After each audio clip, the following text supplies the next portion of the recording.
ഒരു തിരഞ്ഞെടുപ്പ് കൂടി വരുന്നു.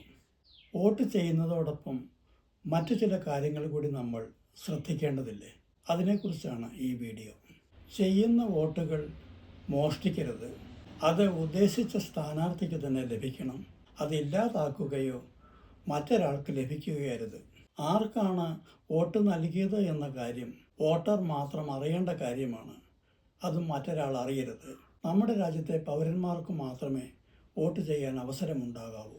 ഇങ്ങനെയുള്ള ചില പ്രധാന കാര്യങ്ങളും വോട്ടെടുപ്പിൻ്റെ ഭാഗമാണ്. പക്ഷേ കാലങ്ങളായി തുടർന്നു വരുന്ന വോട്ടെടുപ്പിൽ ഈ കാര്യങ്ങൾ നടപ്പിലാകുന്നുണ്ടോ?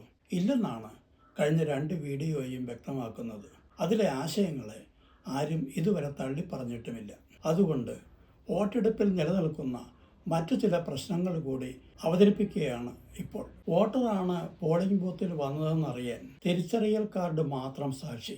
അത് വ്യാജമാണോ എന്നത് അറിയാൻ സംവിധാനമില്ലാത്തതിനാൽ വന്നയാളെ വോട്ട് ചെയ്യാൻ അനുവദിക്കും. വോട്ട് ചെയ്യുന്നതിന് ബൂത്തിലെ രജിസ്റ്ററിൽ ഒപ്പിടേണ്ട ആവശ്യമെന്താണ്? വോട്ട് ചെയ്തത് തന്നെ തെളിവല്ലേ? പിന്നെ ഒപ്പിട്ട് തെളിവ് രേഖപ്പെടുത്തേണ്ട ആവശ്യമുണ്ടോ? വോട്ട് ചെയ്തയാൾ വ്യാജനാണെങ്കിൽ അയാളെ തിരിച്ചറിയാൻ ഈ ഒപ്പിടൽ കൊണ്ട് സാധിക്കുമോ?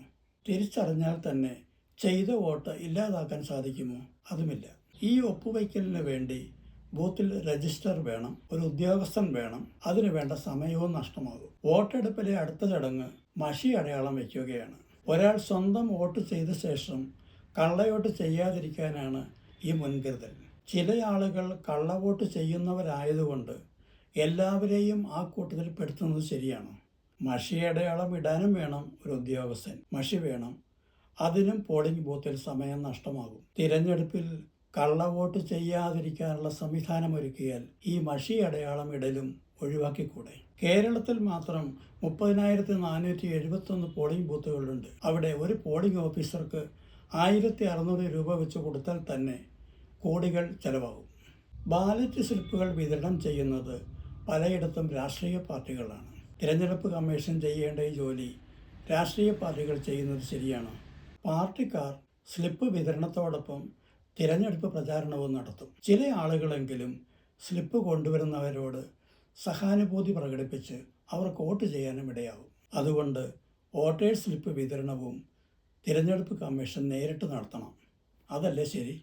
വോട്ടെടുപ്പിൻ്റെ ഭാഗമായ സ്ലിപ്പ് വിതരണം, തിരിച്ചറിയൽ കാർഡ് കാണിക്കൽ, രജിസ്റ്ററിൽ ഒപ്പുവയ്ക്കൽ, മഷി അടയാളം, പോളിംഗ് ഉദ്യോഗസ്ഥരുടെ പോസ്റ്റൽ ബാലറ്റ് സംവിധാനം, ഇതെല്ലാം തിരഞ്ഞെടുപ്പിൽ പ്രശ്നങ്ങൾ ഉണ്ടാക്കുന്നുണ്ട് എന്ന് വ്യക്തം. കാലങ്ങളായി തുടരുന്ന വോട്ടെടുപ്പ് രീതി പരിഷ്കരിക്കാത്തതുകൊണ്ടുണ്ടായ പ്രശ്നങ്ങളാണ് ഇതെല്ലാം. അതുകൊണ്ട് വോട്ട് മോഷണം നടത്താൻ കഴിയാത്തതും യഥാർത്ഥ വോട്ടർമാർക്ക് മാത്രം വോട്ട് ചെയ്യാൻ സാധിക്കുന്നതും വോട്ടിൻ്റെ രഹസ്യ സ്വഭാവം കാത്തു സൂക്ഷിക്കുന്നതും ആകണം തിരഞ്ഞെടുപ്പ്. അപ്പോൾ മാത്രമേ വോട്ടെടുപ്പ് സുതാര്യവും വിശ്വസ്തവുമായി തീരൂ. തിരഞ്ഞെടുപ്പ് ചെലവ് കുറയ്ക്കാനും വോട്ടെടുപ്പ് കൂടുതൽ ലളിതമാകാനും വോട്ടെടുപ്പിനെക്കുറിച്ചുള്ള ആരോപണങ്ങൾ ഇല്ലാതാക്കാനും ഇതുമൂലം സാധിക്കും. അതിന് ഇന്നത്തെ രീതിയിൽ സമഗ്രമായ മാറ്റം ആവശ്യമുണ്ട്. അത് മുഖ്യ തിരഞ്ഞെടുപ്പ് കമ്മീഷൻ ചെയ്യുമെന്ന പ്രതീക്ഷയോടെ ഇന്നത്തെ വാക്കുകൾ അവസാനിപ്പിക്കുന്നു. നന്ദി.